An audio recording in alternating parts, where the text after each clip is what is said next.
Friends of Washington College and of great writing, good evening. I am Professor Sean Ingham of the English Department here at Washington College and the curator of the Sophie Kerr Endowment. Welcome you to the 2022 Sophie Kerr Prize ceremony. We are gathered to celebrate literature and to hear from our Sophie Kerr Prize finalists. These are 6 writers and scholars who have each achieved much in getting to this stage and have great promise for what lies ahead. Isabel Anderson, Emma Campbell, Teddy L. Friedline, Chloe Mello, Erica Quinones, and Nicholas Ritter. Congratulations to you all.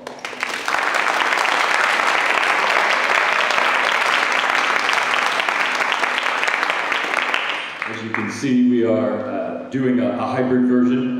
We have 2 of our finalists who are coming to us live remotely, and they'll be there all night, but coming in and out through the Zoom. So we look forward to hearing them shortly.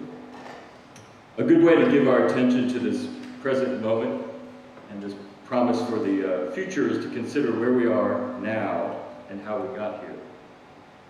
I'd like to begin our ceremony with a few acknowledgements. The Sophie Kerr Committee joins the Washington College History Project in recognizing that as Washington College seeks to build an ever more diverse and inclusive culture, we must uncover and acknowledge our centuries-long institutional complicity in systems of racism, inequality, and inequity. We are all committed to making our community a more equitable and inclusive place to gather and learn. As we gather here tonight, I also want to acknowledge my stellar colleagues in the English department who serve on the Sophie Kerr Committee and bring literature and writing to life for our students. Joining with the English faculty as stipulated by Sophie Kerr's will, we are grateful for the contributions of our president, Mike Sosolsky, and for the steadfast support of our provost, Michael Harvey. And in fact, President Sosolsky is also observing COVID protocols, so he will not be here tonight, but thankfully we have our steadfast provost here with us tonight and will be joining us later in the ceremony. For their expert guidance in organizing the prize and the ceremony, I thank Heather McLennan, Maya Primorak, and all the folks who make a great campus program and event like this possible. Let me offer some additional words of retrospect about the prize to set the stage for this night of prospects. The Sophie Kerr Prize is well known. It is perhaps most known for its size. It is the largest undergraduate literary prize in the United States, larger, in fact, than the Pulitzer Prize and National Book Award combined. This year it is worth slightly more than $68,000, but who's counting? For more than 50 years, Washington College and the English department have been truly distinctive in providing programs in literature and writing supported by the Sophie Kerr Gift, that's the other half of the prize.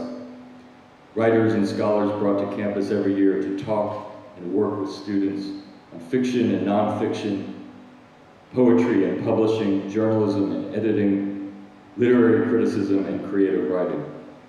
Walk through the O'Neill Literary House and you will be amazed, as I am to this day, by the legacies echoing from the walls, making it a living laboratory for the articulation of thought and language. Jericho Brown, Henry Louis Gates, Allen Ginsberg, Colin McCann, Toni Morrison, Maggie Nelson, Catherine Ann Porter, and so many more. But the Sophie Kerr Prize is more distinctive for how it awards rather than for how much. By the specific terms of Sophie Kerr's will, the prize is awarded to a senior chosen for having the best ability and promise for future fulfillment in the field of literary endeavor. In other words, we award the prize for something that hasn't yet happened, but in the eyes of the committee is underway. The finalists, and among them the winner, are here tonight for their promise. Promise is the most remarkable characteristic of the Sophie Kerr Prize, though it may be least known and understood. Consider how the prize came to be. Sophie Kerr, a writer born in 1880 in Denton, here on the Eastern Shore, advanced her way into the literary editing and publishing world in New York City, becoming a successful writer of fiction with 23 novels and more than 500 short stories. Sophie knew how to turn a tale. But here's the part for us to remember well, certainly for the finalists, but also for those listening tonight who are responsible for guiding them, and more broadly for guiding this endeavor of the college into its future. Sophie Kerr visited Washington College as a guest, recipient of an honorary degree in 1942, where she sat outside Smith Hall alongside First Lady Eleanor Roosevelt. She was so taken by the experience that years later she created the endowment to live on after her death in 1965. I've been thinking much about what that day was like when she was on campus, and the likelihood that nobody that day, maybe not even Sophie herself, knew what was about to happen 2 decades later. And look at what happened. Sophie Kerr didn't merely will money to Washington College, she established a promise for its future as a home for literary education, a place for the cultivation of intellect and imagination. Remember when this began in 1942, in the midst of a world war, and again in the 1960s at the beginnings of the Vietnam War and great social unrest. Sophie Kerr recognized that the future belonged to the creative endeavors of students, and she believed that Washington College and its literary programs were the place to guide them toward fulfillment. Sophie's faith, her trust in our education, remains the most valuable part of her endowment. Our keynote speaker tonight, Stephanie Fowler, personifies Sophie's faith in this calling, guiding writers in their promise. I now call upon my colleague, Dr. James Hall, director of the Rose O'Neill Literary House, to introduce our honored guest, who returns to Washington College 2 decades after receiving the Sophie Kerr Prize. Please welcome Dr. Hall.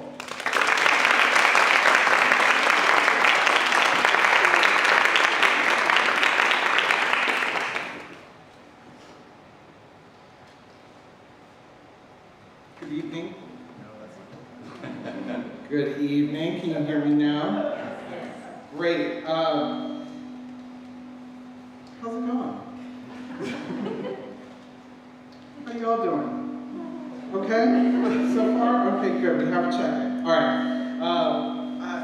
As Sean said, Sophie Kerr helped us get here tonight, but there are a lot of people in the audience who helped these folks get here tonight. So I want to say thank you to all of the friends, family, loved ones who supported writers. We're not the easiest sometimes, and we need a lot. Sometimes we just need you to get away. So anyway, a round of applause for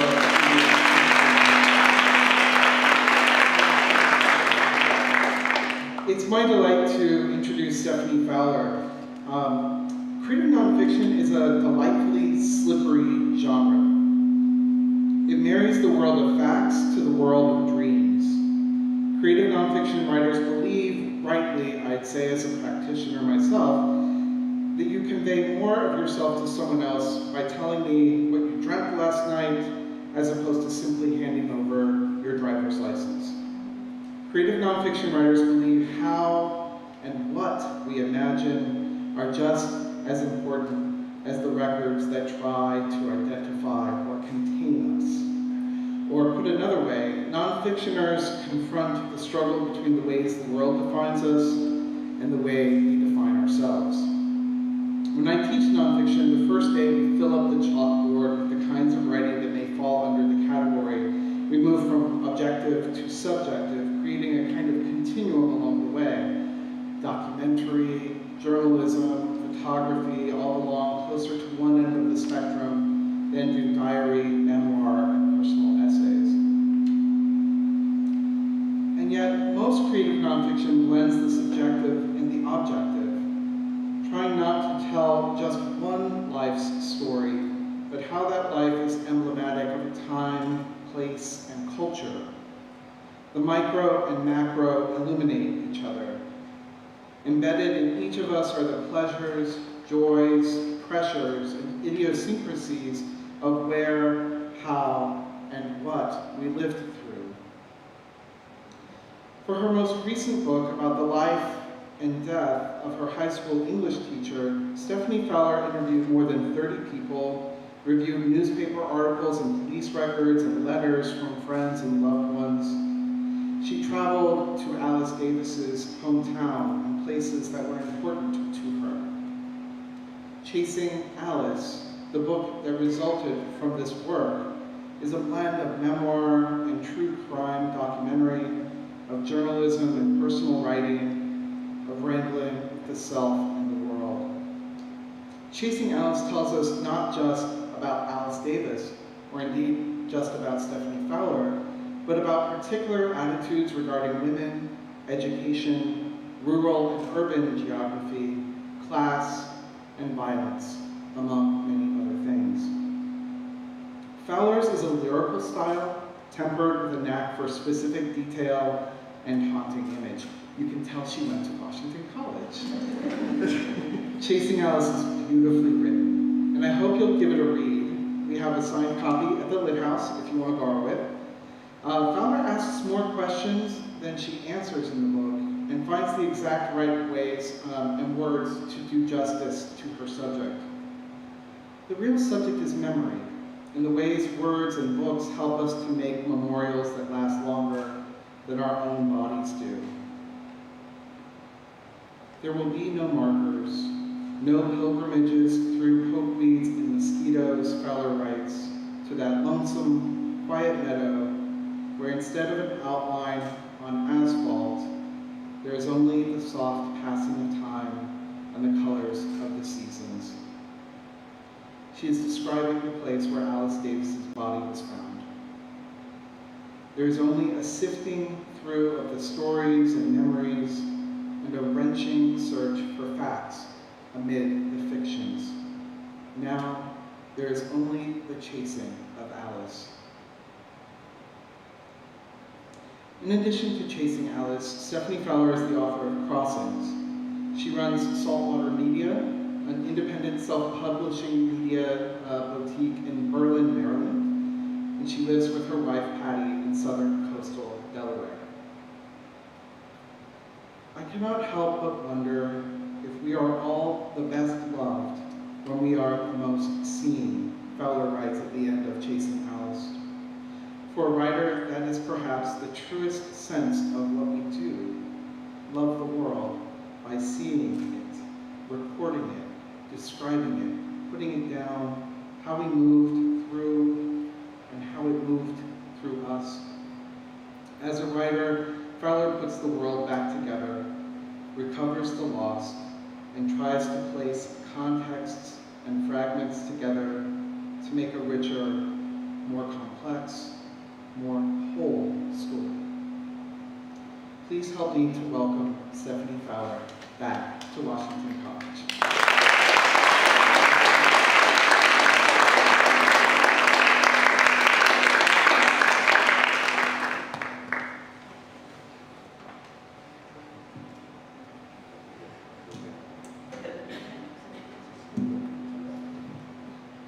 So you're saying I'm short?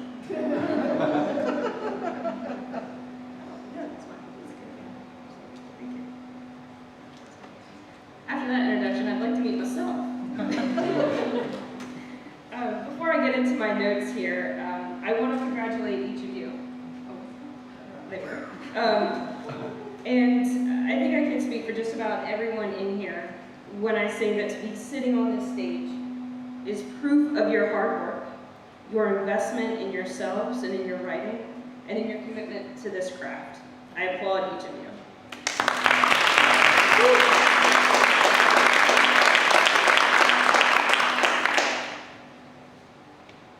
Winning the Sophie Kerr Prize was one of the most unbelievable moments of my life. So unbelievable, in fact, that when my name was announced, I just sat there clapping like, yeah, good for them. And then I started crying a lot, which was promptly followed by me asking President Toll if I could have a hug. So I was off to a great start then. When President Toll, after that teary hug, handed me a check for $62,000.34, I was stunned. I had never held that much money in my hands, let alone to think that it was mine. It was one of those first doses of real adulthood, you know, one of those moments where you go, so taxes are a thing, right? On the solid advice of my mother, I took that check directly to the bank where the money sat for years. In my mind, I kept coming back to Sophie Kerr wanting us to use the prize money for a future literary endeavor. So it didn't feel quite right to spend it on rent or a car payment or splurge items like when that brand new thing called an iPhone came out. No, I just left the money in the bank. And I recognized that I was extremely fortunate and lucky to be able to do that, because it took 11 years for me to figure out what my future literary endeavor was going to be. The lady who won the Sophie Kerr Prize in 2000, the year before me, was Christine Lincoln. She was and is a brilliant fiction writer. After winning the award, she was on Oprah, and she had a major book deal from Pantheon Books. Then here I come with a bunch of short stories about Crisfield and oysters and a murdered farmer and ghost towns on the Chincoteague Bay. And my mother, she was so excited, "You're gonna meet Oprah!" But alas, there was no Oprah for me. I tried to shop my Sophie Kerr collection around to various agents and publishers, yet it never fit anywhere. So I shelved it for a time. However, I am a writer. And I've always been a writer, and I knew then, just as I know now, I will always be a writer. So in 2007, I knocked the dust off of it, added another story, and tried again with agents, big presses and small ones, regional publishers, and so on. Unfortunately, still no takers. I felt defeated, sure, but I also felt confident in the stories. They had, after all, won the largest undergraduate literary award in the country. I believed they had value. I believed they had substance. And most of all, I believed they deserved to live in a real book, one that I could sit on a shelf and see my name on the spine. Or an actual book that I could hand to another human being and say, "I did this, I wrote this." And so I realized that if this collection of short stories was going to live, I was going to have to do what some folks deem unthinkable. I self-published my book. And I will be honest with you, I had no idea what I was doing. None whatsoever. I had plenty of curiosity and just enough courage to try. And so I plunged ahead. I stepped here, I stepped there. Just when I answered one question, 3 more popped up. It was a lot. Surprisingly, I made a few good choices. Unsurprisingly, I made plenty of mistakes. But the greatest lesson was the process. I learned so much. And I became inspired to help other writers who, like me, were not going to find a home in traditional publishing. Writers who had stories they wanted to tell but simply did not know how to bring them to life. Perhaps I could help. Perhaps I could be the person I wish I had had when I decided to publish on my own. Someone to hold out a hand and say, "Everything's fine, just tell me what you want to do." And so my publishing company was born. Luckily, I still had the Sophie Kerr Prize money sitting in the bank to help me get started. I created a business plan. I set up shop in beautiful downtown Berlin, Maryland, with the help of my absolute saint of a wife, Patty. And we opened our doors to whatever the world had waiting for us, for me. And that was 9 years ago. Since then, I have worked with university professors, noteworthy local historians, award-winning authors, and even a Smithsonian scientist emeritus. That man taught me more about monkeys, gorillas, and apes than I ever thought I'd want to know. I have worked with a mother who lost her daughter and a husband who lost his wife, grandmothers with old family recipes and cookbooks, a gay playwright who poured his heart into a series of books for his family, an incomparable preservationist who chronicled the biographies of more than 200 important Black Americans from Delmarva, a blind woman who creates adorable and creative stories for kids. My oldest clients have been in their 90s, and my youngest was a precocious 9-year-old who wrote a book about a brave young squire off to fight a terrible ogre. I have worked for military veterans who wrote about their experiences with war, a surgeon who was as skillful with his poetry as he was with his scalpel, the grandson of a U.S. senator who wanted to reveal the tender and thoughtful side of a man who was once one of FDR's closest friends, a fire marshal who put the handcuffs on one of the most notorious arsonists in our country's history, and a grandfather who traced his genealogy to a Buffalo soldier and included a memoir about his time studying theology at Boston University, where he befriended a young man named Martin Luther King Jr. And these just scratch the surface. Although these works are not going to be New York Times bestsellers, they are real, and they are important to their writers. These authors took the time and care and effort to commit their stories to paper and invested in them the way these writers have, the way I do, and the way Sophie Kerr did. And that means something. It is one of the truest things that I know. With Sophie's help, I have become a steward of stories, stories that may otherwise have never lived, but they do now. And I hope Sophie Kerr would be proud of that. Perhaps I am standing here tonight as an example of what this tremendous prize can mean to its winner. Because it is truly a wonderful honor, and this moment feels like the passing of a baton from one generation to another, from one winner to another. Sophie Kerr wished to inspire in us for a future literary endeavor, and to fortify in us the importance of the written word, its reach, and its capacity for change. So, in closing, I pass this incredible baton to you. May you do something great with it, and may each of you continue to be a very bright star on this beautiful and expansive literary horizon.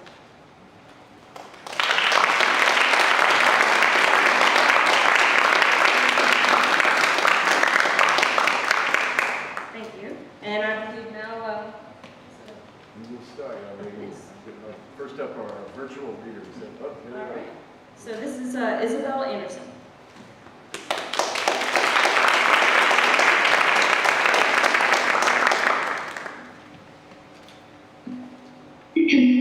Hello, I'm Isabel Anderson. This poem is called The Last Tender Date Below Ground.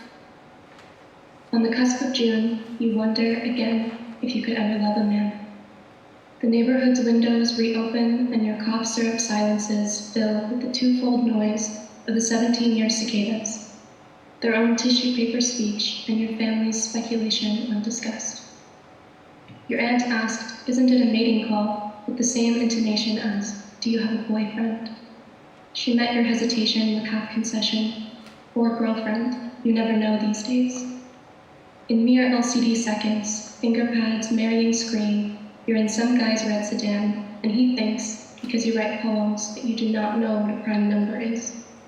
Lecturing unsolicited on cicadas' only evolutionary advantage, their unpredictability. But you know this game, this evasion of predators, your fickle feelings and act of survival, rendering you unable to know yourself, whether you will let him touch you, whether you will even be afforded the choice, as you marinate in a car full of want, the assuredness of his desire, enviable and fear-inspired. Your aunt's boyfriend had called her squeamish for her dislike of the geysering insects streaming from holes in your grandmother's yard. He had asked if they disgusted you too, so you wielded a tiny, vacant body to assure him the bug was not the root of your repulsion. The boy takes you to a set of train tracks, tells you the rails will rattle if a train is coming, pulling you from your place 2.5 feet north of Risk and onto the wooden vertebrae, despite your steady stream of no. Don't forget how your aunt's boyfriend said at the show, that's not enough, explained how he weaned his daughters of entomological fear, plucked one as it emerged from the ground, living, and sat it in your palm, deciding for you what your body would do.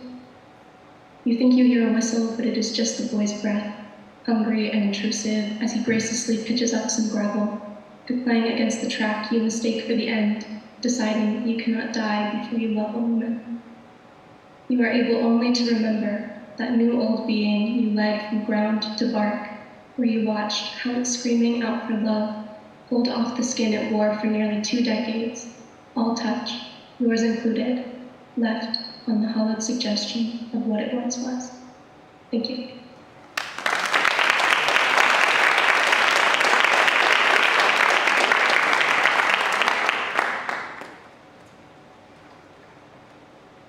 Next we have Emma Campbell.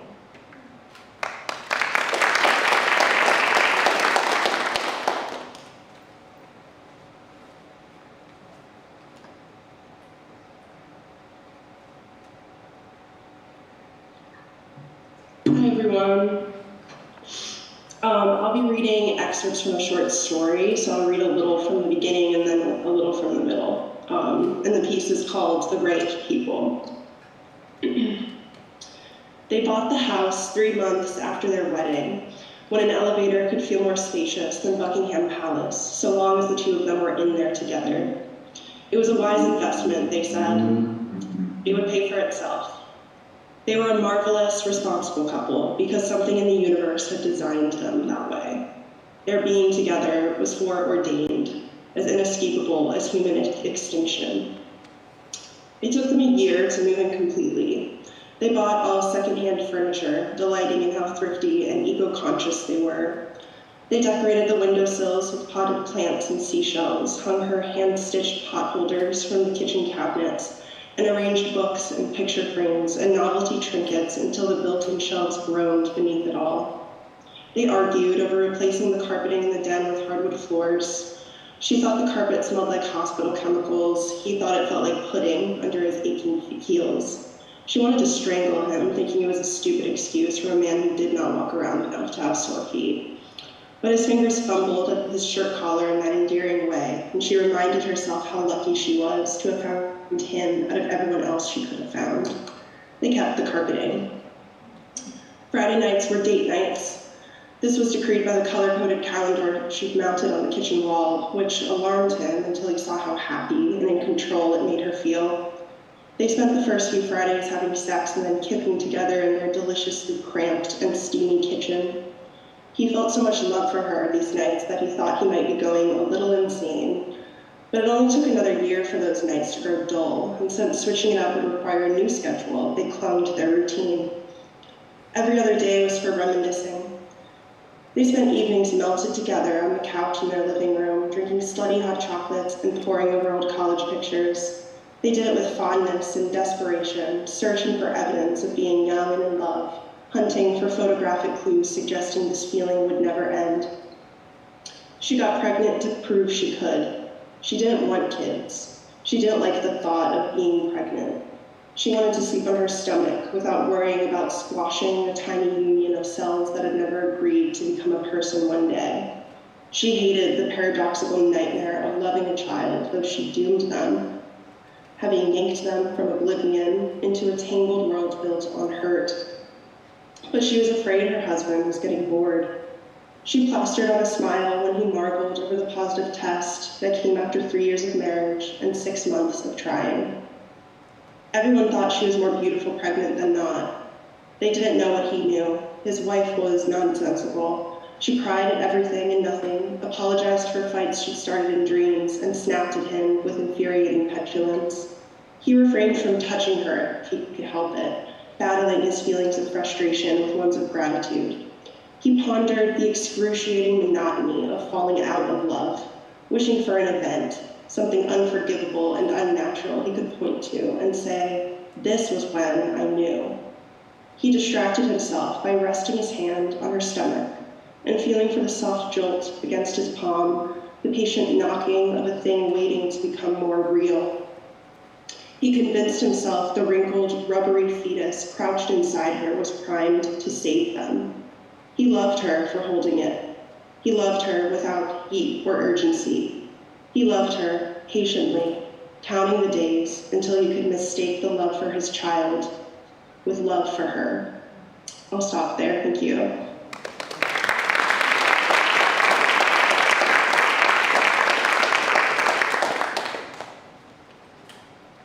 Next we have Teddy Friedland.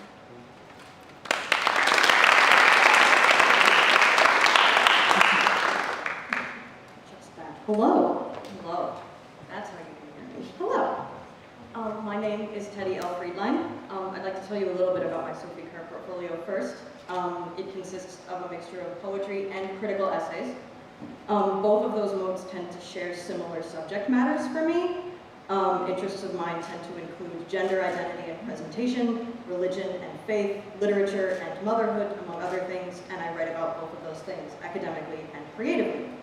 My poetry, in particular, often examines intersections between those interests and more confessionalist accounts of events in my own life. Tonight I'll be reading one poem for you, and I'd like to briefly introduce both its content and its form. This poem focuses on nuclear semiotics, an interdisciplinary field focusing on the construction of warning messages for long-term nuclear waste storage facilities, which must remain untouched for upwards of 10,000 years.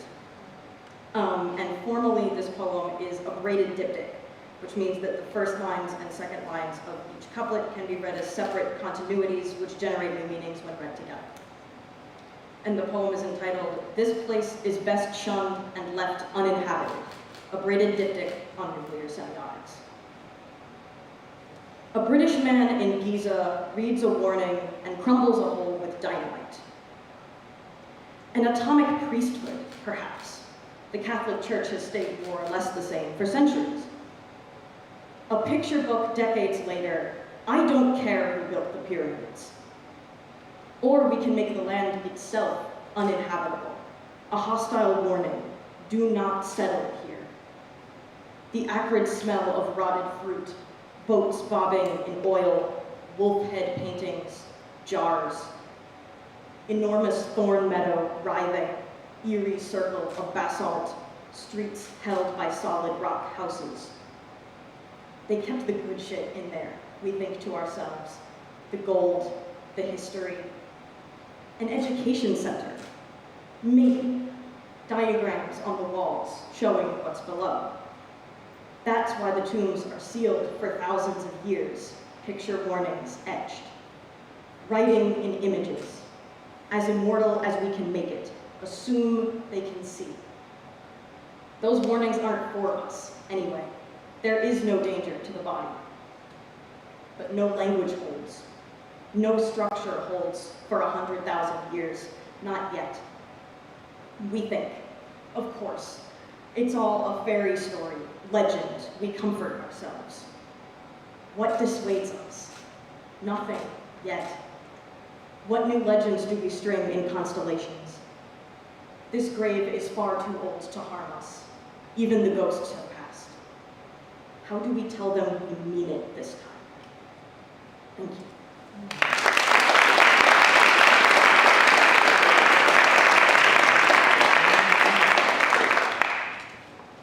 Next, we have Chloe Mello.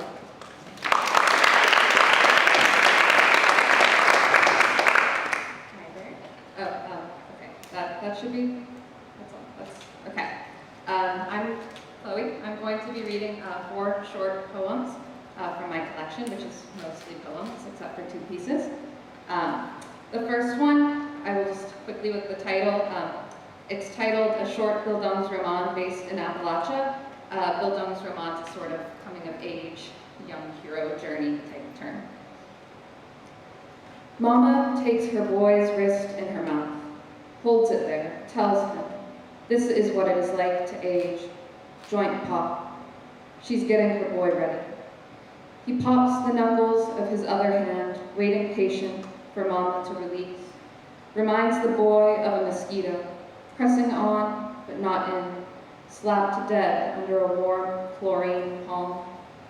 Mama lets go, tells him this is what it is like to die. The release reminds the boy of wiping mosquito corpse off on blue jeans. This piece is titled Film Noir.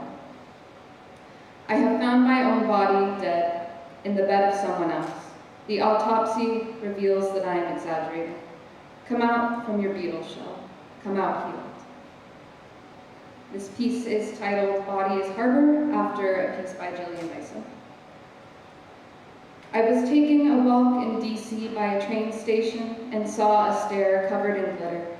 Following the flares, boots crunching like the glitter was snow. It was glass, closer. It was broken crack pipes, one of which had a bowl shaped like a heart, perfectly intact. A doctor once squeezed my hand and commented on my soft skin. Not a compliment. She recommended me to get an ultrasound, as tender skin and loose joints can mean a weak heart. My lungs were prodded with gel, but the results were fine. My left breast ached for a week. I'm still a child in this soft skin, in the way that I am prodded and commented on. Accidental exhibitionist, Some closed-off part of me always has to be observed, some part of me violated. One day you will understand. Your sea legs are all you have. And the final piece is titled Cadaver. When I was maybe 6, my grandfather mailed to my sister and I little rabbit fur coats. One was black and one was white. I took the white fur. I ran my hand, slow between the needles of it, smooth against my smooth. Once it was a rabbit, and then it was mine. Thank you.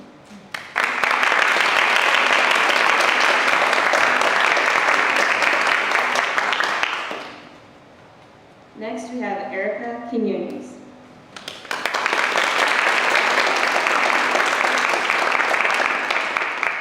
Hello. Good evening. I'm Erica Quinones. Tonight I'll be reading a slightly excerpted editorial that I wrote for The Elm, and whose impact can be seen on the Henry W.C. Catlin 1894 medal this year. Gendered awards fail to acknowledge gender nonconformity, titled by opinion editor Emma Riley. Washington College struggles with what it means to not only be diverse, but equitable and inclusive. Recruiting a diverse student body is one part, but getting them to stay, to feel welcomed, to be recognized, to be supported are all different tasks. Institutional exclusion arises from a variety of sources across campus, but it's assumed that explicit exclusions have been erased from the college's structures. However, lived experience time and time again reveals the faults in the college's culture and the gaps in which many of its students disappear, including its non-binary and gender non-conforming residents. Their existence dwindles in the college's language, disappearing from both present and historical representation. This erasure occurs in one sin that WAC shares with other award-giving entities, the separation of 2 prestigious senior awards by binary gender. The Eugene B. Casey Medal and Henry W.C. Catlin 1894 Medal are awarded by the faculty to female and male seniors who are outstanding in the qualities of scholarship, character, leadership, and campus citizenship, according to the college's website. The award's explicit focuses on binary gender forces the question, what about non-binary students? Comparatively, senior awards aren't a big deal when it comes to queer inclusivity on campus. As senior Teddy Friedline said, senior awards happen right before students leave campus, so there are more pressing issues that affect non-binary and gender non-conforming students' daily lives. Quote, I personally am more concerned with educating faculty and staff on transgender issues in etiquette and raising awareness of gender-neutral bathrooms on campus, for instance, than awards given at the end of one's time at WAC, Friedline said. And they're right. Finding a bathroom that you can use is more pressing than winning an award at the end of 4 years. Helping non-binary and gender non-conforming students connect with gender-affirming resources improves the overall well-being of those students during their time at and after WAC. Changing 2 gendered awards when most senior awards are gender-neutral feels performative at best. Likewise, having an array of gender-neutral merit awards means that our non-binary students aren't caught in the same bind as someone like Sam Smith. Washington College students still have opportunities to be recognized for their excellence outside of strictly gendered categories. But I'm still drawn to that binary language and what it implies. By explicitly establishing representation for men and women, the college privileges those binary gender identities, giving them visibility, which leaves non-binary and gender non-conforming identities in the dark. This erasure only worsens as the years go on and awardees become just a list of names. Students are presented with 2 lists of excellent students, one masculine and one feminine. For contemporary winners, this binarization presents the false idea that only student leaders are those who align with binary gender identities. And for historical winners, this privileging of binary identity and the dwindling of memories erases their queerness. The history of student excellence takes on the appearance of cisnormativity. It becomes a list of men and women, erasing non-binary students and their contributions to the college from historical records. Non-binary and gender non-conforming students become unintelligible in our institutional history, disappearing from our memories and our tongues. despite the knowledge that they existed, and will continue to exist. When we erase them from the history of the college, we also risk making them unintelligible in its present. Visibility is central to advocating for inclusive structures, and the lineage of queerness on campus is vital to keeping momentum in our movements. Remembering the work of our predecessors and the promises made to them helps us push forward, learning from their work and holding promisers accountable. Those memories will not be primarily upheld through structures like senior awards, but changing how we refer to outstanding students in the historic record by decentralizing gender can better platform the work done by non-binary and gender non-conforming peers yesterday, today, and tomorrow. It privileges the underprivileged and makes visible the unseen. Thank you.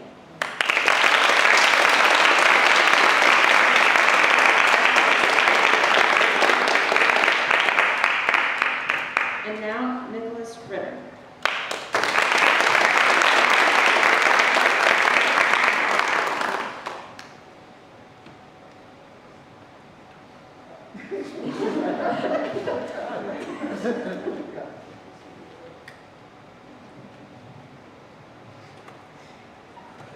Can y'all hear me? Sir.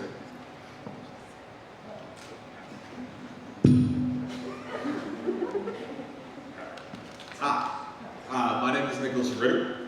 It's an honor to be here and to be a part of this tradition. Some of the poems I'm going to be reading today deal with difficult subjects. Content warnings include family abuse and death and dying. So, if you'll have it, I'd like to read something. Poem for 4 men. My father was born the day JFK was assassinated. He breached into a world where a leader can die and everyone can watch. My father was not Catholic and he didn't believe in the will of anyone other than his own. His father died of Alzheimer's, and I never met him, so I never knew the man who simultaneously watched his leader die while his son came into the world. I couldn't ask which event felt more momentous before his organs and brain failed in some order. Therefore, I never knew my father when his father was still alive. I don't know if his death changed him, and I didn't ask. I struggle to trust in leaders. Those who have led me have failed to inspire hope. So I'd rather bet on my own will than rely on theirs. This hurt has preserved, because my father disappointed me away and forced me to decide what memories to keep and which to assassinate. Father, we die when we are forgotten, so we die when I die. 4 calls of my father. 1, the door slams, plexiglass death, but I've forgotten to wear shoes for tonight's fight. A wet door can't unshut, a window can open, and a phone could be used, but really what is getting lost? 2, you call me just to say Clark has died. You named me Nicholas, and we pretend we're a loud, calm conversation. 3, we lie best when yelling to our audience. 4, I am hinged to your mud. We many who survive. Friend text, looking for God. I mention the moon, as Hayden saw it. Maybe we won't waste it, this extra time. For now, we privileged get drunk, look up, black sky, interrupted. Thank you.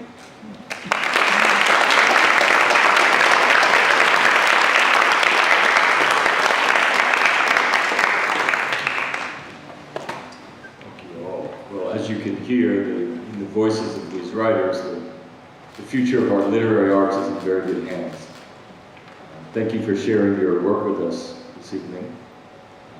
The moment has arrived. Taking up. the virtual audience with us as well. So to help announce to announce the winner, in fact, I call upon the Provost and Dean of Washington College, Dr. Michael Harvey, a great supporter of writing, literally wrote a book on writing. Dr. Harvey.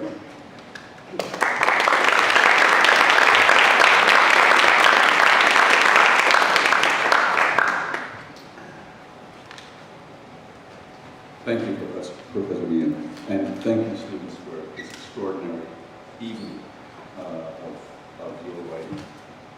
It was a privilege to hear you read it. It is my privilege to announce the winner of the 2022 Sophie Kerr Prize, Teddy L. Friedland.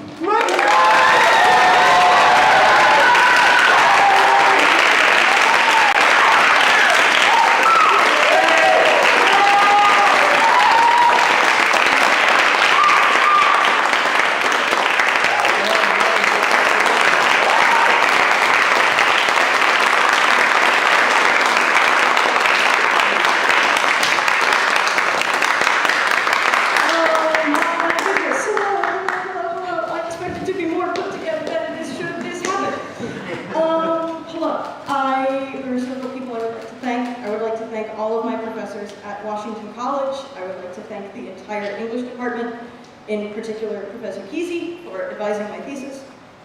I would like to thank Sarah Blackman, my creative writing teacher at Fine Arts Center in Greenville, South Carolina. I would like to thank my incredible family, especially my mother, Amy Jo, my father, Dave, and my stepmother, Cheryl. I would like to thank Austin, my dearest friend and my absolute favorite human. I would like to thank Iskander, the only person I would want to run a magazine with. I would like to thank all my boys in Kappa Sigma. My friends at WAC, I would like to thank Emily, Eileen, Joshua, Brennan, Alex. From back home, I would like to thank Zach, Mackenzie, Goldie, and of course, all of my fellow finalists on stage with me and in their homes. Come here, guys, come on.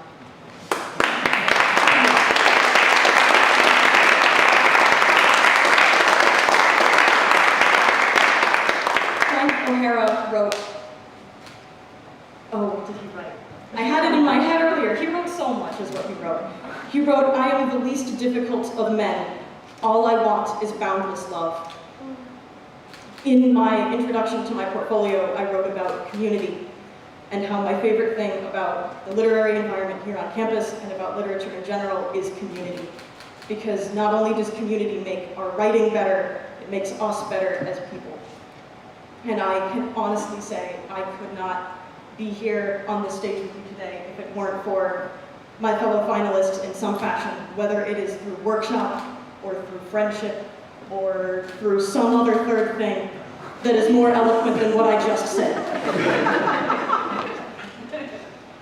So thank you all, my dear friends, and thank you all for being here.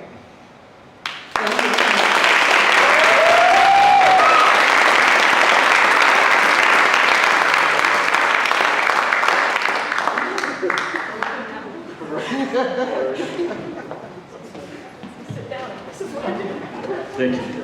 Thank you, Teddy. It's a great pleasure to recognize you as the 2022 Sophie Kerr Prize winner and also to celebrate once again these remarkable finalists, Isabel, Emma, Chloe, Erica, and Nick. Congratulations to all.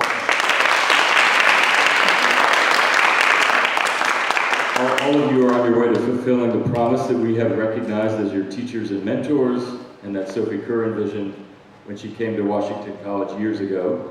We all eagerly await to read your next chapter. Congratulations, good evening, and best wishes to all. Thank you.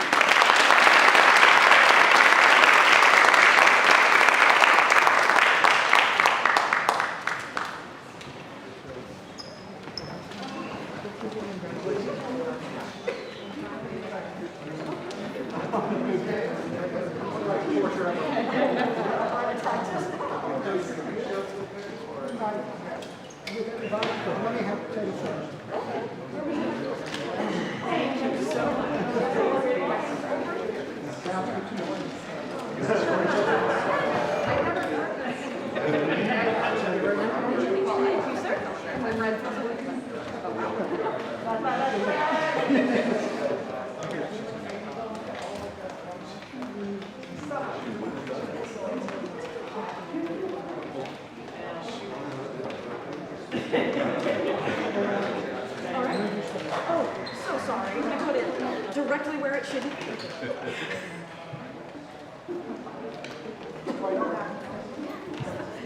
My hair look all right? Thanks.